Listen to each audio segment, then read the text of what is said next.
Back on Course Record, presented by Progressive Insurance. I'm Michael Breed, joined now by the CEO of the United States Golf Association, Mike Whan. Mike, first of all, earlier this week on Monday, golf's longest day, and it was quite an amazing performance that we were treated to. A number of playoffs, a number of great stories.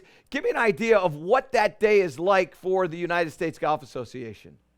Well, think about it. You go back even before the longest day, 10,187 people tried to make it into this championship. And we had entries from every one of the 50 states, District of Columbia, Puerto Rico, and 87 other countries. So when we talk about our national championship, it is the United States Open, but it's got a global invitation list, and 10,200 people tried to get in. When you get down to golf's longest day, you're really talking about 650 people were playing for 45 spots. And it even happened in 36 holes or longer, or it didn't. And so 10 different sites. We have a little command center set up, so we're checking into every site. But it's, every putt matters. A lot of times people say, like, they got to make this putt. But when you start feeling like that on your seventh or eighth hole, when there's 36 holes to play, it's pretty interesting. So it's an incredible day. It's really emotional for the people who play it. And it's probably just as emotional for my staff that works it, because it's just wrought with biggest moments of your life. You might punch a ticket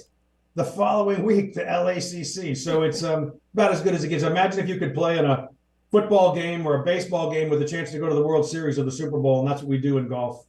There were a number of great stories. I think one of them, Victor Hovland, who's carrying for his roommate, carrying his bag for 36 holes the day after he wins. I thought that was a great one. I also thought Austin Truslow's story, the one-handed chipper who makes it through. Is there a favorite story? Do you kind of go, man, that story with Victor Hovland carrying the bag for 36, that's a pretty good one? Or do you have another story that kind of jumps off the page to you? Well, you're right. There's so many good ones. At every one of our sites, there was these incredible stories. Personal challenge, how they got there, overcoming obstacles. I don't know why. I'll tell you this, but it just pops in my head. My wife walked in, and I've been watching TV all day at work because I've been on in the background. And then I got home and watching TV, and Stuart Sink played his way in. And I was crying on the couch. And my wife goes, "What's wrong with you?" And I said, "I'm 58 years old." And the fact that it mattered enough for him to go play his way in the old school way, 36 holes, and to see his reaction afterwards, it just, every once in a while you get reminded that what you're doing really matters to people. And of course it matters to thousands of amateurs. And of course it matters to the top, 100 players in the world. But every once in a while you get reminded the guy who's been there a bunch of times before was willing to do that, to fight his way back in. And I don't know why, but that just stood out in my head. Those 45 players are headed to LACC, which is a great golf course. Give us an idea of what we're going to see as we head out there.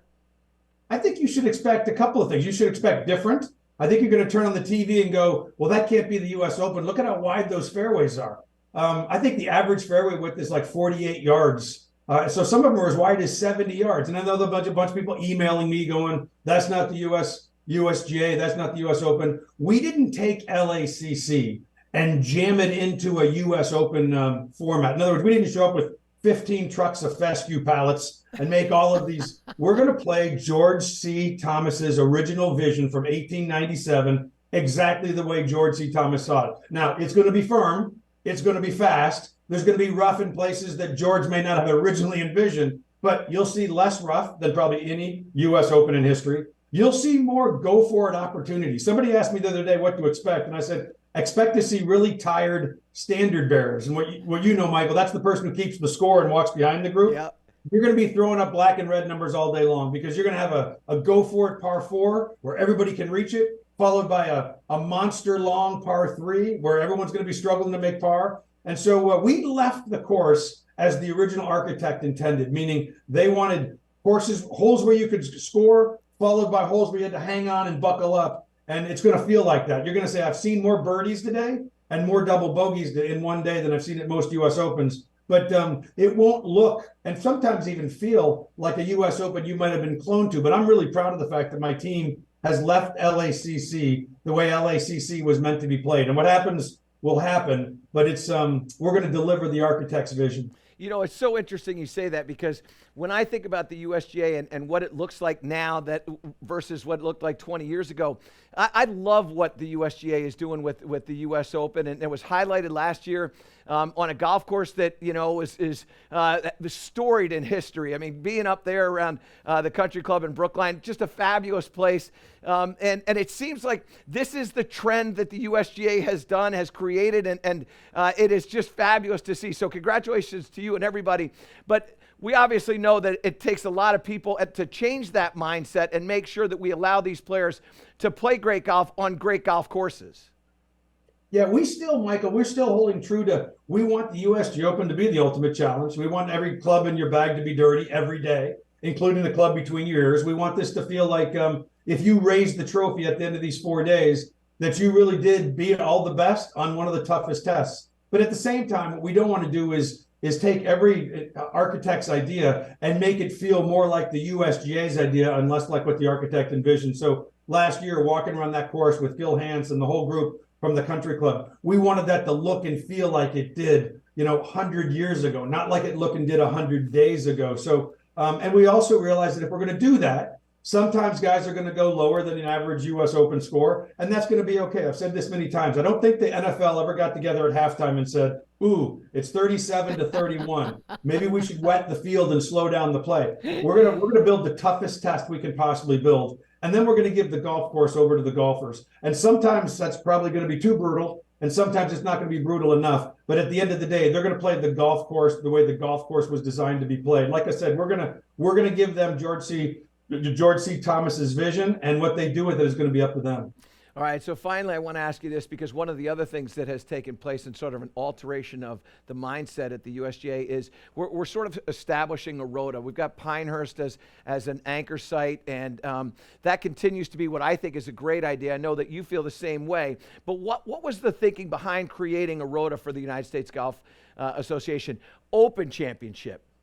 Yeah, I'll try to get comfortable with the term Rota, but I agree with your point. Is we're going to have some guaranteed count on it. We're going to probably be there every 10-year facilities, whether we're talking about Pinehurst or Oakmont or Pebble Beach. These are going to be kind of regulars in our rotation. We're going to leave spots available in each of those decades to kind of showcase some other golf courses along the way. The biggest issue, Michael, was this: we would finish playing a U.S. Open, pick a course at Oakmont. We'd go back 4 months later and we'd do a debriefing. All the things we wish we would have done better. All the investments had we made, that would have been better. Better for the course, better for the players, better for the fans. And then we'd leave. And, they couldn't afford to make all those changes. And we certainly weren't going to do that. And 15 years later, we'd come back and talk about the next one. And all those things would be the same problem. And we thought to ourselves, what if we really invested together with the state, the county, and the golf course in some of these courses? If we sat down with a Pebble or an Oakmont, an Oakland Hills, a Pinehurst, a Shinnecock, and said, hey, what are the things that we could do together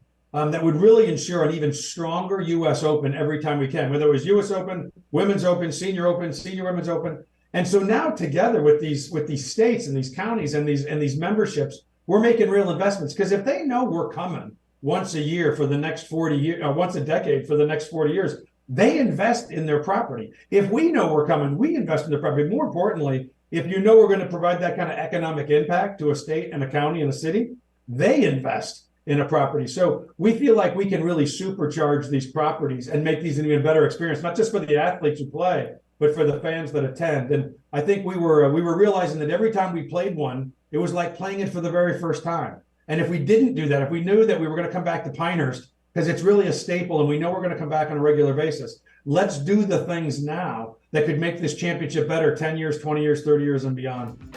Well, Mike, we're looking forward to this championship at LACC. We appreciate the time today. Congratulations on all the success that you and everybody at the USGA is enjoying. All the best to you. Thanks for your coverage, Michael. We appreciate it. You bet.